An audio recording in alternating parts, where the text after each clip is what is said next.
Malleolar fractures. As you know, we have in our body, we have two malleoli around the ankle. One is the lateral malleolus and one is the medial malleolus. Why they are important? Because ankle plays a very important role in our body biomechanics.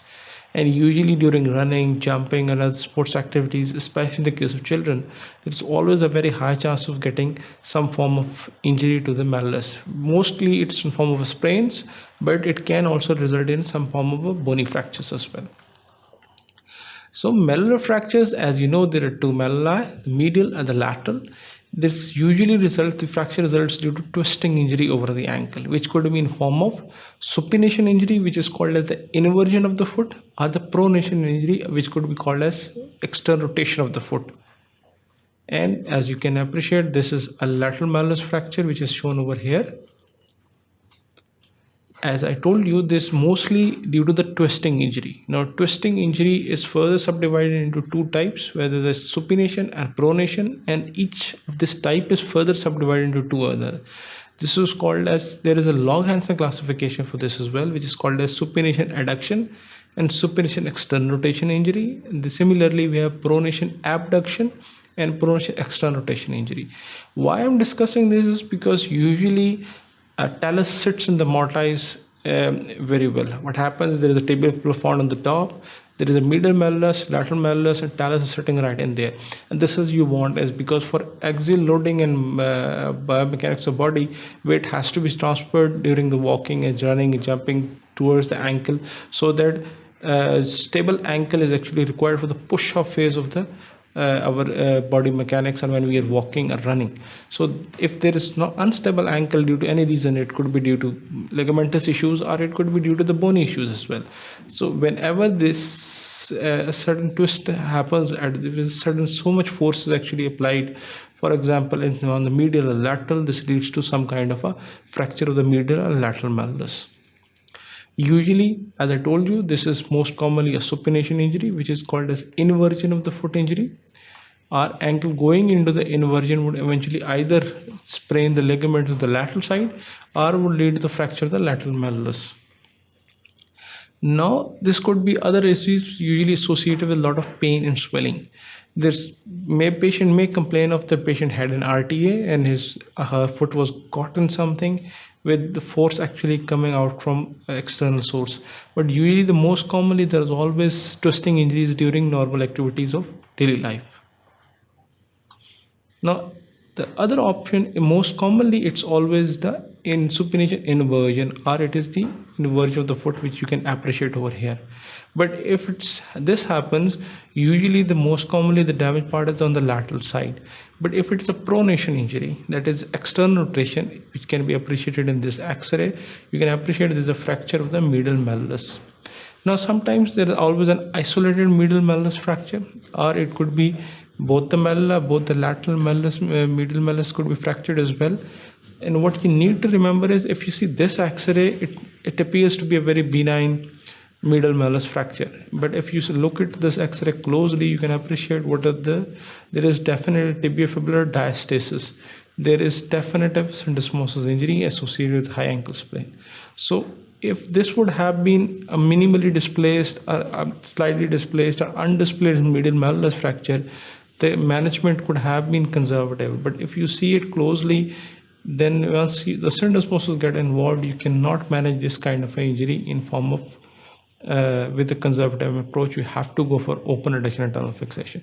So that is the most important point, is because the mechanism of injury is important, how much force was transmitted is important, as well as what is important is that whether you can manage this conservatively or you need to go for open adduction and tunnel fixation. Now, what are the clinical features? If the patient has an isolated or a bimalleolar fracture, he would present with in mechanism of injury most likely would be fall. There would be ankle pain, definitely tendency not to weight bear, and patient would be having complaining of pain while weight bearing. There will be definitely swelling, and sometimes swelling may be so huge that you have to postpone the surgery for some times and take care of the swelling first and then think of the bones later. So, and swelling is very important because sometimes swelling becomes so much that it may lead to some form of compartment syndrome. So you need to monitor swelling very carefully. Whenever we get that kind of a patient, we need to do x-rays. Why we need to do x-rays? We need to classify injury, what type of injury is, what type of fracture it is, and whether we need to go for some form of conservative approach in form of some form of boot or orthotic device or even a cast as well, or we need to go for operative fixation. This is why imaging is important. If you see this x-ray, it simple shows a transverse fracture of the medial malleolus, but it looks very benign. It can be managed conservatively, but if you look more closely, you can appreciate there is a lot of diastasis of tibia and fibula.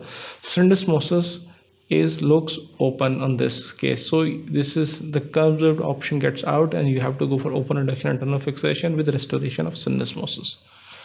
Similarly, now sometimes you see this is a bimalleolar fracture. You can appreciate this is an oblique fracture at the level of syndesmosis with a spiral fracture of the fibula. Now this could be a supination or pronation-external rotation injury in the adult, which can lead to this kind of a fracture. Now there are two types of classification. One is a Log-Hansen classification and other the Danis-Weber classification. Now Danis-Weber classification is actually based on the level of injury as compared to syndesmosis. There are three types: type A, B, and C. Type A is when the fracture of the fibula is below the level of syndesmosis. Type 2 is, or type B is, when this fracture of the fibula is at the level of syndesmosis. And when it becomes type C, when the fracture of the fibula goes above the level of syndesmosis. And syndesmosis, as you can appreciate, is around here at the level of tibial plafond. The lower 2 to 3 centimeters this is the area where the syndesmosis is present, because this is a ligamentous structure, usually not visible on the X-ray, but you can appreciate the level as compared to the syndesmosis. Now, if you get more X-rays, this is further diagram showing the type A type of a fracture. Now, this is a schematic diagram showing if this is the level of syndesmosis, the type A would be below the level of syndesmosis. The fibula is fractured below the level of syndesmosis. And type B, you can appreciate there is a spiral fracture which is at the level of syndesmosis with the disruption of the syndesmotic ligaments. On an X-ray, you can also appreciate that there is a bimalleolar fracture with a spiral fracture of the fibula as well as the transverse fracture of the medial malleolus. Now, if you see this is the schematic diagram. Although the syndesmotic ligaments are disrupted, but injury is actually above the level of syndesmosis, and this becomes type C. May or may not be associated with the medial malleolus fracture. But what's important is that the medial clear space is mostly increased. That is why, because it is always associated deltoid ligament injury. And if you see, this is an X-ray. Although this fracture is so oblique that it goes all the way above the syndesmosis, but you can appreciate how much medial clear space is on the medial side. This means there is definitely some form of dislocation or subluxation of the talus as compared in the ankle mortise. So further coming to the X-rays, if you see clearly, there is sometimes what you need to look at is not only the AP view but also at the lateral view. Why? Because we need to know whether the fibula which has fractured is actually gone more posteriorly or anteriorly. And if you see it over here, this is called as a small tibial plafond fracture. It actually gets separated, called as Thurston-Holland fracture, which is going more posteriorly on the lateral view. Now coming to the treatment, as I told you, it depends whether it is an isolated injury, it's minimally displaced, or it's a bimalleolar with some form of subluxation as well or not. It could be conservative management in form of foot pumps, cold compressions, and even the leg elevation as well. And initially, every ankle fracture should be gone through this because it helps to reduce the swelling, reduce the pain, and reduce the amount of pressures which are present in the foot as well. Then what we can go is we have to decide whether we need to go for open reduction internal fixation or we can go for some form of casting. If you see this, there is definitely diastasis. This means syndesmosis is injured. There is definitely fibular fracture as well as transverse fracture of the medial malleolus. So this needs fixation in form of open reduction internal fixation, and you can appreciate it over. It's been fixed with a screw, as well as anti-glide plate over the lateral half. Now whether you need to fix with one screw or two screw, one screw or one K wire, as far as medial malleus is concerned, this actually depends upon the size of the fragment. If it's good enough or large enough size that you can pass two screws, well and good. Otherwise you can pass a single screw with a single K wire. And if it's such a small piece that you cannot pass a screw with a K wire, then you just pass a simple screw and fix it with an anti-glide plate over here. Now this is important, that you need to remember that whether the syndesmosis is open or not, which is more important, because this is the decision you have to take, because probably a syndesmotic screw in this case would have been more beneficial for the patient. So what is important in this, when we are going for operative of bimalleolar fractures, what we need to do is that we need to assess the accuracy of reduction. Why? Because if you see in the X-ray, in this X-ray, you can still appreciate that there was definitely syndesmotic injury and there was no syndesmotic screw passed. Now this kind of a patient will have later on some form of instability and can eventually be very damaging in form of for the patient mobility, and later on patient may develop arthritis later on. So what are the different important points which you need to remember when we're doing ORIF for the ankle fractures? This includes, number one, the fibula should be restored to its full length. Number two, it's the talus sits squarely in the mortise. Medial joint space is restored, that is, it should be less than 4 mm. And the X-rays, there is on X-rays and post-operative X-ray, there should be no tibiofibular diastasis. That is, it should be completely back to normal, or the dispersion or diastasis of tibiofibula should be less than 6 mm. Now, malleolar fractures can present with different spectrum. It could be a stable fracture in form of an isolated medial and lateral malleus fracture. It could be a slight subluxation, as in case if there is a bimalleolar fracture, there may be a large fragment which may be displaced or subluxed posteriorly or laterally. It could be a fracture dislocation as well, in which the talus may be coming out of it as well and may leading to some form of ankle dislocation. Or it could be, mostly it is lateral, but sometimes it's posterior fracture dislocation as well, in which there's a large fragment of the posterior tibial plafond which actually dislocates out of the joint. If you see it over here. Now what is the treatment? As I told you, if it's isolated undisplaced Danis Weber type A, in which the injury is below the level of syndesmosis, this is because the syndesmosis is not disrupted, you have to go for splintage. It can be in form of bandage, or it could be in form of stirrup brace, or even the cast initially as well.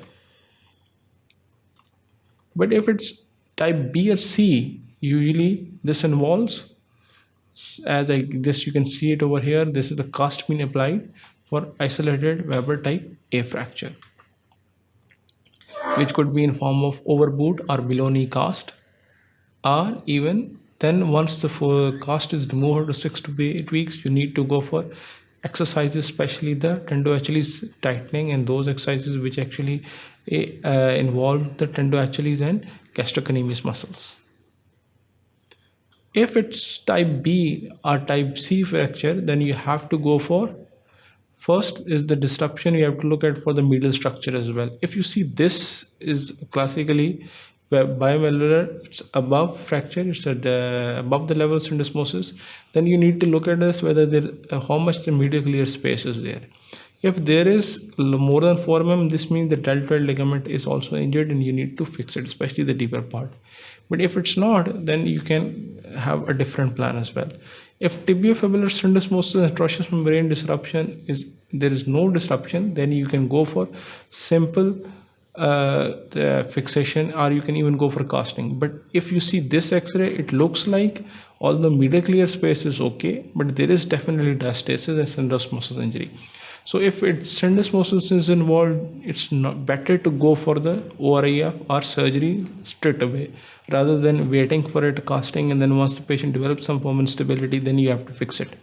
So it's better to fix it straight away. Otherwise, if it's not disrupted and there's no tibia fibrous distal, you can go for some form of conservative management in form of ballooning cast as well. Now coming to the displaced Danis fiber type A fracture. If you appreciate this on X-ray, this definitely fibula is fractured below the level of syndesmosis, but there is an oblique fracture of the medial malleus as well. They should be treated with ORIF. The only indication is if there is minimally displaced type A or type B or T C fractures with no associated injury with the syndesmosis, then you can go for conservative measures. Otherwise, all bimalleolar fractures are usually fixed with open reduction internal fixation in form of using screws and anti-glide plate. If you see it over here, the screw and K-wire has been used to fix the medial malleolus and anti-glide plate has been used to fix the lateral malleolus.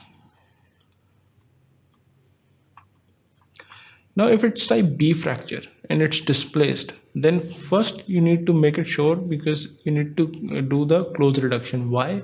Because syndesmotic ligaments will be disrupted. There will be definitely some displacement of the bony fragments as well. You need to, by traction, you need to restore the anatomy. And then once, if the traction is successful, then you can go for casting initially. And once the swelling settles down, then if the fragments get displaced, then you can go for operative surgery, or if they don't get displaced, you can continue with the cast. But if the internal rotation of the foot actually results in further displacement, or the traction is not successful at all, then you have to go for open reduction internal fixation in form of using the screws and the plates. Now if it's displaced type C fracture, displaced type C would mean that the fracture is above the level of syndesmosis. Usually it has already disrupted the syndesmotic ligaments, and that is why the fracture energy was high enough that it has disrupted the syndesmotic ligament and caused a fracture of the fibula above the level of syndesmosis. Usually requires a syndesmotic fixation, which you can appreciate. Two screws have been passed in the medial malleolus. Anti-glide plate with a syndesmotic screw has been passed as well. Now this was also, now if you see, appreciate over here, this surgeon has passed one screw which is traversing the 4 cortex. This person has passed one screw which is traversing the 3 cortex. There's still debate going on when you're fixing the syndesmosis. Do you need to traverse the 4 cortices or 3 cortices? Do you need to pass 1 or 2 screws? So both the option, if you are using 1 screw, you can go for 3 or 4 cortices. If you use two screws, you can go for 3 or 4 cortices. Choice is upon the surgeon, depending upon how comfortable he or she is regarding the syndesmosis. Now if it's open fracture, sometimes there is always associated with open fracture. What you need to remember is open fractures, actually when the bony fractures are associated with an open fracture, it's not the bony fragments which dictate the treatment, it's always the condition of the skin. So you have to go for internal fixation if the condition of skin is such that it's good enough that you can go for internal fixation. But if this is the situation, you have such a big wound on the anterior aspect of the ankle, and this is the situation of the leg on a whole, going for internal fixation would mean for disaster for this patient. So then you have to wait out in form of an external fixator, and once the wound clears up and the wound is actually heals up within a week to 2 times, then you can probably go for some form of internal fixation like this. Now, what are the complications of malleolar fractures? If patient does suffer from these fractures, there could be early complications. It could be at the time of injury, such as could be vascular injury in this sort of a situation when the open fracture occurs, or it could be in form of wound breakdown or infection, which could be initially as well, or which could occur after surgery as well. And that what is important is that whenever the skin condition is not good, it's better to apply external fixator and wait it out till the condition of the skin gets good enough that you can go for some form of internal fixation. What else could be complication? The late complication includes after fixation, such as incomplete reduction. That is, despite the reduction, the patient may have a syndesmotic injury which was not properly fixed and can some form of pain and instability. Then there could be non-union, that screws which were passed will actually have the bone is resolved and is actually leading to some form of instability in the ankle joint.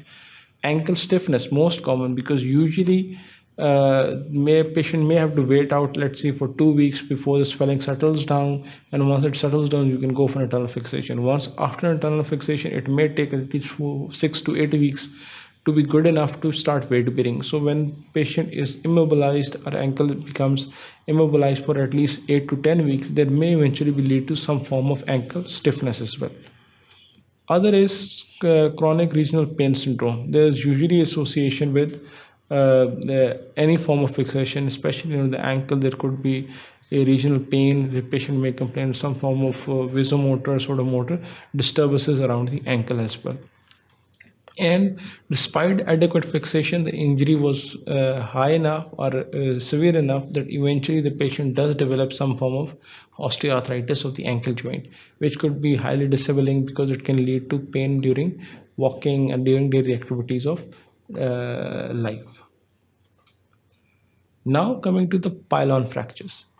Pilon fractures are actually the distal tibial plafond fractures, as you know, because distal tibia forms a plafond, and on the medial side it forms in form of a medial condyle or medial malleolus, and then there's on the lateral side it attaches to the fibula to form a lateral malleolus.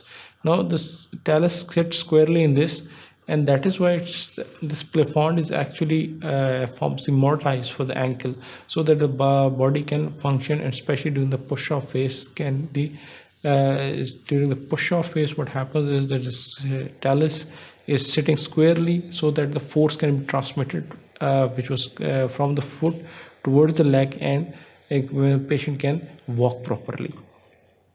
But these pilon fractures means usually tibial plafond is involved. This could be in the metaphyseal region. This could involve the articular fractures as well, and sometimes the fracture can extend right into the joint as well. Now, what are the clinical features? Clinical features is usually always associated with high energy trauma. There may be a deformed ankle. There may be a massive swelling. There may be associated with fractures and blisters as well. So usually they are associated with the RTAs and road traffic accidents, especially for motorcyclists, because there's sometimes the foot get caught, and due to trauma, that this can be lead to a severe form of inversion external rotation injury, in leading to this kind of a fracture in which the tibial metaphysis is actually fractured badly. You can appreciate multiple comminuted fracture of the fibula as well. Now coming to the x-rays, first and foremost is always the x-rays of the ankle, as well as the tibia fibula, along with the knee joint as well, because usually you see is this kind of a pattern. There's a fracture in the distal metaphyseal region of the tibia, which may extend into the joint surface as well, involving the medial as well as the lateral plafond of the tibia. Now, once you get X-ray, sometimes we do need a CT scan as well. Why? Because we need to know what is the 3D reconstruction. CT scan tells us regarding the fracture fragments. Why it is important? Because sometimes actually the fragments are on the lateral view, they do appear to be a single part, but when we get an X-ray, we see there are actually further subdivided into multiple other fragments. For example, if you see this, this looks like this much is the piece, this is whole one piece, although there is a doubt regarding this piece. But when you get a CT of this, you will see that there may be associated with multiple other fractures as well. Now coming to the classification, there are two types of classification for tibial plafond fracture as well. One is the Rudy and Gover classification, and there is AO classification. Rudy and Gover classification states that there is type 1 injury is called as undisplaced pilon, in which there is a Y-type fracture. The fracture line extends till the articular surface but is usually undisplaced. Then if it's minimally displaced, or one of the tibial plafond is minimally displaced, it becomes type 2 injury. And then type 3 is actually markedly displaced and comminuted fracture. Then there is metaphyseal as well as articular combination, which is actually leading to markedly displaced fragments. If you get a CT of this, despite this is the undisplaced part, you can appreciate how much pieces are actually still there.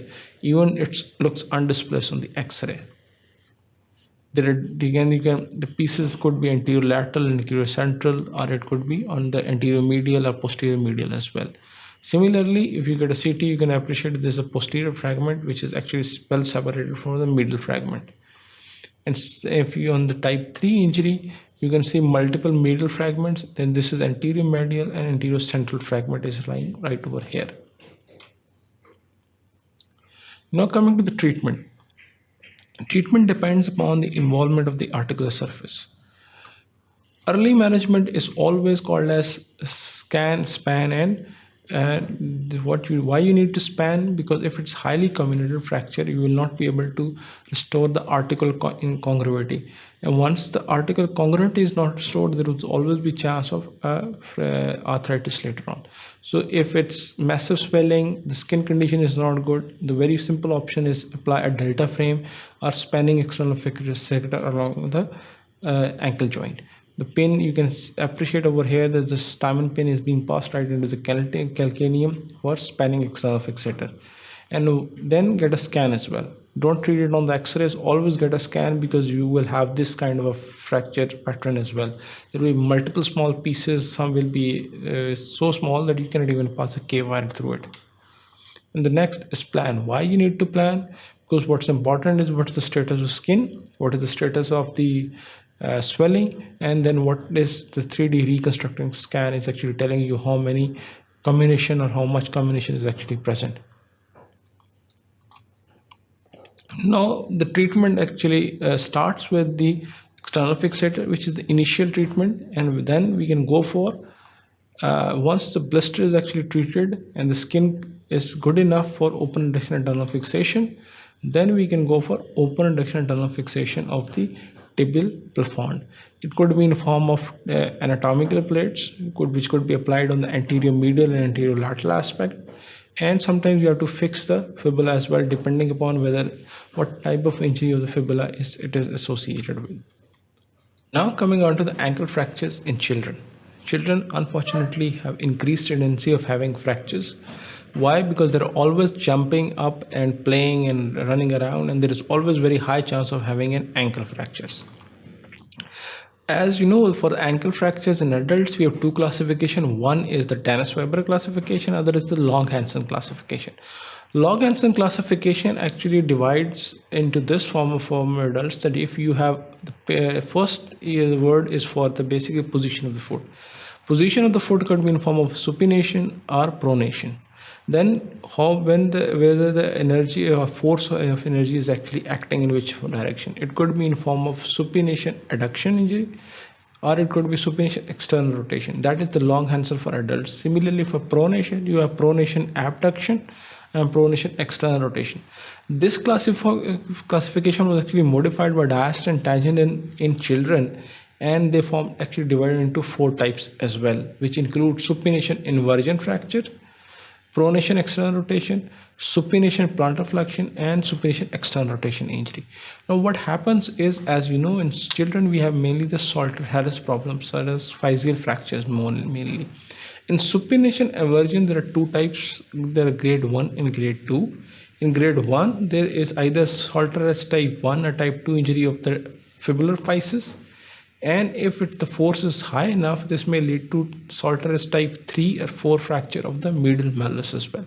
If it's isolated fibular fracture, it becomes the grade 1, or if it is associated type 3 or type 4 Salter-Harris medial malleolus fracture, it becomes grade 2 supination-inversion fracture.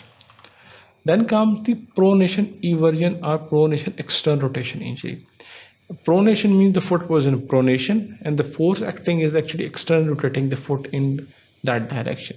This is usually important because on AP view, what you see is there is either Salter-Harris type 1 or 2 injury of the medial plafond, and this distal tibial fragment is actually either displaced laterally or posterolaterally. Sometimes there may be no fracture at all of the fibula, or sometimes associated with the transverse fracture of the fibula above the level of syndesmosis.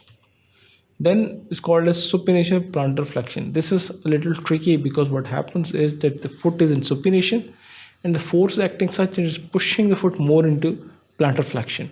Now, when this happens, this usually the tibial metaphysis actually goes more posteriorly, and when you see on the lateral X-ray, this distal tibial physeal fragment, if you appreciate it over here, is actually lying more posteriorly or into posterior medially, with no associated no fracture of the fibula. And this is usually difficult to appreciate on AP view. You always need AP and lateral view to appreciate what is the situation of this distal tibial fragment. Then the fourth one is actually the supination-external rotation. In what is happening, the foot is in supination and the force is acting in such a direction that it is externally rotating the foot into other way.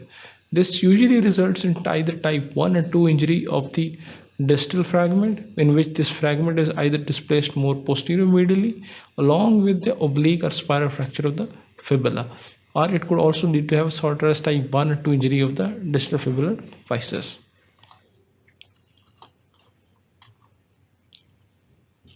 Now coming to the mechanism of injury.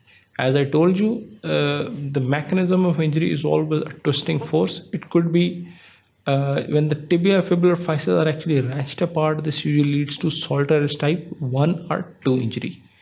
And when actually the supination adduction force or supination inversion force is actually acting, this may lead to Salter's type 3 or 4 fractures. Now, ankle fractures in the children, if you see, there are two other entities actually which are also very important. One is the talus fracture, and other is the triplane fracture. Talus fracture is actually a simple Salter-Harris type 3 injury. If you see this on this is an AP view, you have to appreciate very clearly that there is no fibular physis fracture. But if you look closely, there is definitely something wrong over here in the distal tibial physis. And if you look more closely, you can appreciate this. This is the tibial physis fragment which is actually coming and lying behind the fibula. On the lateral aspect, you can appreciate it more clearly, and this is definitely type 3 injury of the Salter's type 3 injury of the distal tibial physis. This is also called as talus fracture in children. Then is the triplane fracture. Triplane fractures are actually called as triplane because they act in 3 planes, but actually they are Salter-Harris type 2 injury in one plane and Salter-Harris type 3 injury in another plane. But when you deal with them, it's actually such a way in 3D it looks like a Salter-Harris type 4 injury. Now you must be thinking what the hell I'm saying actually. What actually happens is, if you see, this is the fracture line and this is the physis and this is involving the epiphysis. So here it's becoming a Salter's type 3. But on this is although an AP view, but if you appreciate over here, there is another fracture fragment. This is the a large fracture fragment which is actually Salter's type 2 injury. So this triplane fracture is such that in one plane it's a Salter's type 3 injury, then fracture traverses the physis and it becomes Salter's type 2 injury in another plane. So when we are viewing it, it becomes actually Salter's type 4 injury in which the fracture is traversing through the physis. Now coming to the clinical features, usually always associated with swollen and bruised ankle. There will be ankle deformity and acute tenderness, and there will be definitely pain in the ankle with the pain on the weight bearing as well. Now coming to the imaging. Now there's always, for children we always have a Salter-Harris classification. Salter-Harris type 1 is through the substance of the physis. Usually everything looks normal, but if you see it over here, there is slightly movement of the fibular epiphysis which shows that probably there is some form of Salter's type 1 injury. Type 2 injury, the fracture line crosses the physis and goes into the metaphysis. If you see it over here, there's a large fragment which can going into the metaphysis and called as Salter's type 2. And if you see this is a Salter's type 3 in which actually the line is coming down into the epiphysis, and there is, you can appreciate the fracture fragment is there during Salter's type 3. Salter's type 4 injury is actually when the fracture line passes through the physis. That is, it's involving the epiphysis as well as the metaphysis. Although you can appreciate very clearly over here the epiphyseal part, but very small chip of actually fracture is fractured out from the metaphysis, so it makes it not 3 but a Salter's type 4 injury. Type 5 is also there, which is actually a crushed injury, but usually it's not visible on the X-ray. It's only visible once the patient, it can be viewed in form retrospectively once the patient develops some form of angulation actually. Now coming to the treatment, initially it's always the close reduction, and then when you can sometimes have to go for open reduction internal fixation as well. Usually the treatment of Tilloch's fracture, if you see a Tilloch's Salter as type 3 injury, now it's involving the epiphysis, is always such that physis is spared in these children, and sometimes one screw or two screw depending upon size of the fragment can be passed, which are actually parallel to the physis, so that the physis is spared. You do not pass a screw through and through the physis because that will eventually lead to damaging of the physis. So if it's a triplane fracture, now this X-ray actually shows you very clearly what is exactly the triplane is. If you see it on AP view, you can appreciate this is a Salter's type 3 fracture. There is some fracture going like this, but you're not sure whether it's metaphysis, epiphysis involving the tibia. But when you see on the lateral view, can you appreciate that fracture has gone upward, then gone through the physis, then eventually going through the large part of the metaphysis, eventually forming a type 4 injury called as triplane fracture.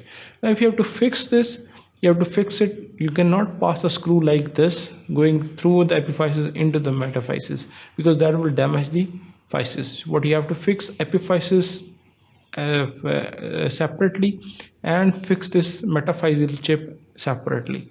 So the maximum method of fixing this fracture is you pass a single screw parallel to the physis, which epiphysis, and you pass one or two screws which are also parallel to the physis in the metaphysis to fix this sort of a triplane fracture. Now coming on to the complications in children of the ankle fractures. As you know that normally almost most of the limb length is actually been lengthened over the knee area. There is almost 9 mm of lengthening occurs at the distal femoral physis, and almost 5 to 6 mm of lengthening at the proximal tibial physis. When knee gets damaged, there is always a very high chances of arrest, but that some form of is always actually distal tibial physis also contributes almost 4 mm per year as well. So some of the most common complications include the malunion, which can usually occur when especially these fractures are fixed with screws, because still the child can teen can complain of pain when walking, and it could result in some when you view it, there is always non-union or malunion at the site. Then there is asymmetrical growth. Why this happens is because during the injury, sometimes the physis get disrupted, or the physis injured on the one side and on the other side it's normal. The normal side continues to grow out and eventually results in some form of angulation, which could be leading to asymmetrical form of growth. And the last one is always the shortening. As I told you, almost 4 mm to 5 mm of per year of limb length is actually lengthened at the distal tibial physis. Although it's very less as compared to knee, but there is always some form of lengthening which takes place. And if this shortening continues up to 4 or 5 or 6 years, eventually there will be some form of almost 2 to 3 centimeter or 4 centimeter shortening would always be present due to distal disruption the distal tibial physis. Other includes shortening, which eventually would lead to shortening. Thank you very much. Keep watching sqadia.com.